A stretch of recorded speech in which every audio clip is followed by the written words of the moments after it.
Hello student, তোমরা কেমন আছো? আশা করি তোমরা সকলেই ভালো আছো। প্রতাপ একাডেমি কোচিং পরিবারে তোমাদেরকে সকলকেই স্বাগত জানাই। তোমরা যারা ক্যালকাটা ইউনিভার্সিটির আন্ডারে অল অ্যাফিলিয়েটেড কলেজগুলির মধ্যে 6 সেমিস্টারে পড়াশোনা করছো, তোমাদের জন্য আজকে আমি নিয়ে চলে এসেছি ইতিহাস অনার্সের CC14 পেপারে গুরুত্বপূর্ণ 10 মার্কসের কয়েকটি কোশ্চেন। এই কোশ্চেনগুলি তোমরা বছরের প্রথম থেকে ভালো করে রেডি করে নাও।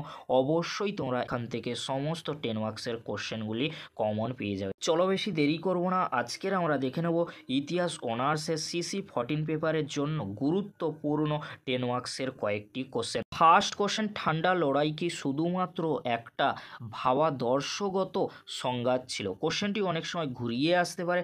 ঠান্ডা লড়াইয়ের প্রকৃতি আলোচনা করো। গণপ্রজাতন্ত্রী চীনের উত্থান আন্তর্জাতিক রাজনীতিকে কিভাবে প্রভাবিত করেছিল? কোরিয়া যুদ্ধে প্রেক্ষাপট ও ফলাফল বা প্রভাব বা গুরুত্ব বিশ্লেষণ করো। কোশ্চেনটি অনেক সময় ঘুরিয়ে আসতে পারে। কোরিয়া যুদ্ধের প্রকৃতি আলোচনা করো। এই যে তিনটি কোশ্চেন আমি বললাম, তিনটি কোশ্চেন খুবই গুরুত্বপূর্ণ। এই তিনটি কোশ্চেনের মধ্যে যে কোনো একটি কোশ্চেন 10 মার্কসের জন্য আসার সম্ভাবনা প্রবল থেকে প্রবলতর রয়েছে। পরবর্তী কোশ্চেন কি রয়েছে তোমরা দেখে নাও। 1948 থেকে 1973-এর মধ্যে আরব ইসরায়েল দ্বন্দ্বের ইতিহাস বিবৃত করো। বিংশ শতকের শেষে ঠান্ডা যুদ্ধের অবসান কিভাবে হয়েছিল? এই কোশ্চেনটি অনেক সময় ঘুরিয়ে আসতে পারে। সোভিয়েত ইউনিয়নের পতনে মিখাইল গর্বাচেভের দায়িত্ব কী ছিল? বিশ্বায়নের ওপর একটি সমালোচনামূলক প্রবন্ধ লেখো। কোশ্চেনটি ঘুরিয়ে আসতে পারে। আন্তর্জাতিক রাজনীতিতে বিশ্বায়নের প্রভাব আলোচনা করো। এই যে তিনটি কোশ্চেন বললাম, তিনটি কোশ্চেন খুবই গুরুত্বপূর্ণ।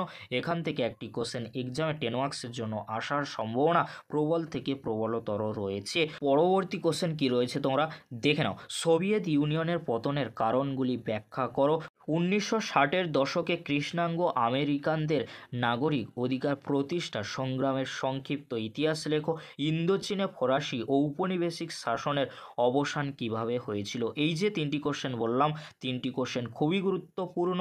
এখান থেকে একটি কোশ্চেন এক্সামে আসার সম্ভাবনা প্রবল থেকে প্রবলতর রয়েছে। এবারে তোমরা দেখে নাও সাপোর্টিং কোশ্চেন।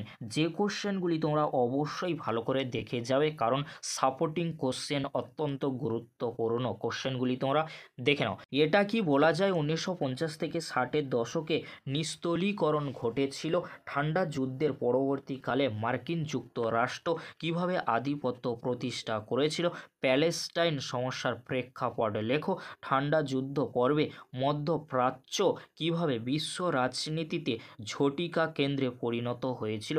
কোশ্চেনগুলি খুবই গুরুত্বপূর্ণ। এই কোশ্চেনগুলি তোমরা যদি ভালো করে দেখে যেতে পারো, অবশ্যই তোমরা CC14 পেপারটি নিয়ে চিন্তামুক্ত থাকবে 10 মার্কসের কোশ্চেনগুলি নিয়ে। এবারে তোমরা দেখে নাও 10 মার্কসের জন্য কিছু এক্সট্রা কোশ্চেন। যদি তোমরা পারো অবশ্যই এই কোশ্চেনগুলি রেডি করে রাখতেই পারো। তৃতীয় বিশ্ব সম্পর্কে আলোচনা করো। দাঁতাত রাজনীতির পরিচয় দাও। ভিয়েতনাম যুদ্ধে মার্কিন হস্তক্ষেপের প্রকৃতি আলোচনা করো। ইসরায়েল রাষ্ট্রের প্রতিষ্ঠার ইতিহাস লেখো। এই কোশ্চেনগুলি তোমরা ভালো করে এখন থেকে রেডি করে নাও।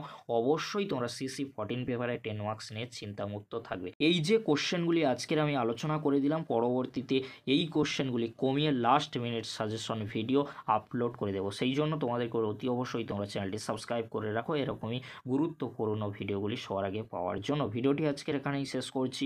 পরবর্তীতে দেখা হচ্ছে নেক্সট ভিডিওতে। ভিডিওটি দেখার জন্য তোমাদেরকে অসংখ্য ধন্যবাদ।